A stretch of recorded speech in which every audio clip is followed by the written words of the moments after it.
ایک دفعہ کا ذکر ہے کہ سبز جنگلات میں ایک آدمی رہتا تھا۔ سیم نامی شخص ایک بے ساختہ شخصیت کا مالک تھا جو اپنے پرسکون برتاؤ اور پرندوں کی محبت کے بارے میں مشہور تھا۔ سیم کا اس مخلوق سے تاحیات کا جذبہ تھا۔ سیم کو چھوٹی عمر سے رنگین پرندے بہت پسند تھے۔ سیم ہر صبح ان پرندوں کو دیکھ کر اپنی آنکھیں روشن کرتے تھے۔ سیم نے ایک دفعہ پرندے کے جوڑے کے پیچیدہ رقص کا مشاہدہ کیا۔ سیم کا گھر پرندوں کے لیے ایک پناہ گاہ بن چکا تھا۔ سیم کے گھر کا ایک حصہ پرندوں کے لیے مخصوص کیا گیا تھا جس میں پرندوں کو وہ کھانا کھلاتا اور غسل کے لیے جگہ بنائی۔ سیم کی ان پرندوں سے محبت مشاہدے سے بالاتر تھی۔ یہ ان کے گانوں اور باتیں کرنے کا ایک ماہر تھا۔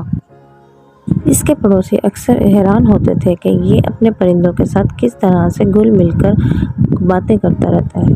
جیسے جیسے سال گزرتے گئے سیم ایک قابل احترام شخص بن گیا۔ پاس والے جنگلوں کے اندر جاتا تھا اور وہاں پہ پرندوں کو تلاش کرنے کے بعد وہ اپنے ساتھ ان کو گھر لے کر آتا تھا، ان کی خدمت کرتا تھا۔ وقت گزرنے کے ساتھ ساتھ گاؤں کے لوگ زخمی پرندوں کو اس کے پاس لے آتے تھے تاکہ یہ ان کو ہر لحاظ سے شفا یاب کر سکے۔ سیم اپنے پرندوں سے بہت زیادہ محبت کرتا تھا، اسی لیے ان کی خدمت کرتا تھا۔